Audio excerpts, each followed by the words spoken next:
You know, major historical moments, they rarely announce themselves. Most of the time, they just show up quietly, almost disguised as business as usual. And in early January 2026, a line that had held for decades was crossed, just like that. So, this was the headline. But here's the crazy part. It wasn't shouted from the rooftops. There was no declaration of war, no emergency summit. The world didn't really pause. There was just one word, used over and over again, operation. And with that one little word, the world sort of moved on. But history? Well, it never forgets a precedent. So to really understand the massive implications here, we have to look at exactly what went down in Venezuela. Because this whole thing wasn't framed as a war. No, it was all about precision, speed, and keeping things quiet. The whole thing happened incredibly fast. A military operation gets launched. Just a few days later, boom, a head of state in U.S. custody. The official reason given wasn't about changing the regime. It was about criminal charges. And yeah, sure, the international community cried foul, talking about violating sovereignty, but the job was done. It was already over. And this right here is the crucial difference. This wasn't a traditional invasion, with tanks rolling across borders for a long drawn-out conflict. The goal was surgical. Get in, capture a target, get out. The justification was framed as a legal matter, not a political one. It totally shattered the old norms because it sidestepped the usual rules of war. We saw something kind of like this in Panama back in '89, but this was on a whole other level. And that really gets to the core of it, doesn't it? This operation was a statement. It was a message saying that for certain reasons, national borders don't really matter, and a country's authority over its own leaders isn't absolute. And once a precedent like that is set, well, the world never really goes back to the way it was.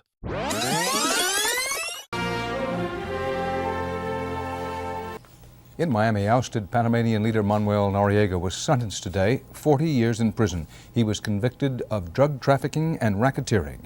Today, Manuel Noriega portrayed himself as both prisoner of war and political prisoner. Unless leaders of foreign governments are willing to kneel once a day and face Washington, and they too may be in the same posture as General Noriega. The unprecedented trial of the de facto leader of another country was the result of the U.S. invasion of Panama that cost the lives of 24 American soldiers and more than 500 Panamanians. After surrendering to American soldiers, General Noriega was turned over to U.S. drug agents and brought to this country in handcuffs, like a common criminal. I think it's a case of historic significance because of who it is and the manner in which he was brought here. President Bush, who ordered the invasion of Panama in 1989 to get Noriega, was pleased. But I think it's a good thing, and I think the main thing is it sends a message to the drug lords that they are going to be brought to justice. Noriega's attorneys told the jury that much of the vital testimony had been bought and paid for by the government in the form of deals and plea bargains with convicted felons. This operation was a statement. It was a message saying that for certain reasons, national borders don't really matter, and a country's authority over its own leaders isn't absolute. And once a precedent like that is set, well, the world never really goes back to the way it was. So the moment that precedent was established, a new and honestly a pretty weird question started getting asked in military and political circles. If this kind of thing is now on the table, what are the limits? Where does it stop? And this question started popping up everywhere. And the name that kept coming up, strangely enough, was Greenland. So Maduro is captured, he's in U.S. custody. The obvious next question is, who takes over? And the answer, well, it took a turn nobody saw coming. So everyone, and I mean everyone, expected the U.S. to back Maria Corina Machado.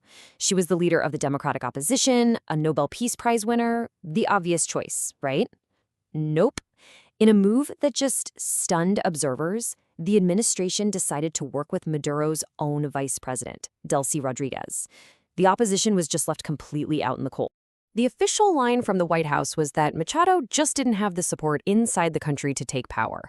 But sources close to the administration were telling a very different story. They claimed the real reason was what they called her ultimate sin: accepting the 2025 Nobel Peace Prize, an award that President Trump had apparently really wanted for himself.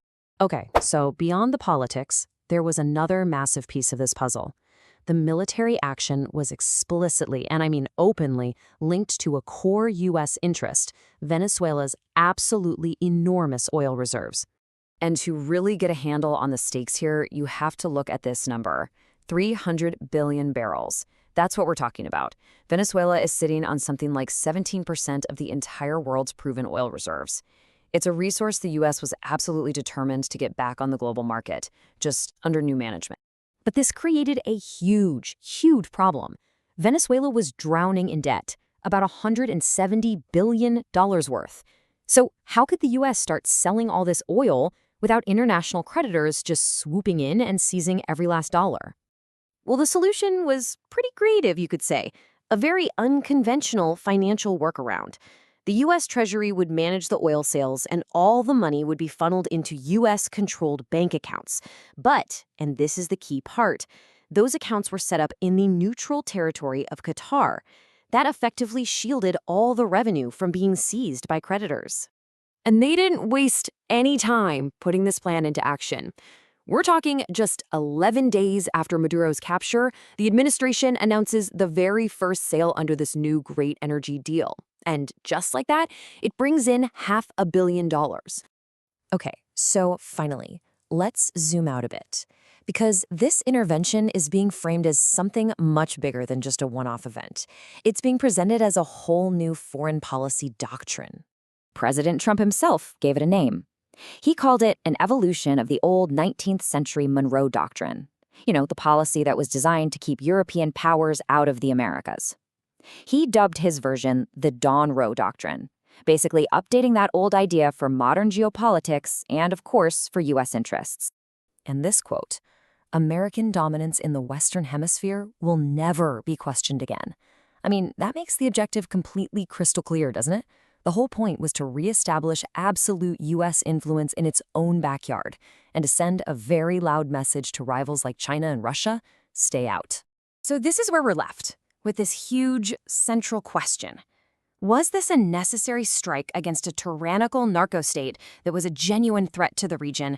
Or does this set a really dangerous new blueprint? A playbook for powerful nations to just go in, remove leaders they don't like, and seize control of valuable resources, all under the banner of justice?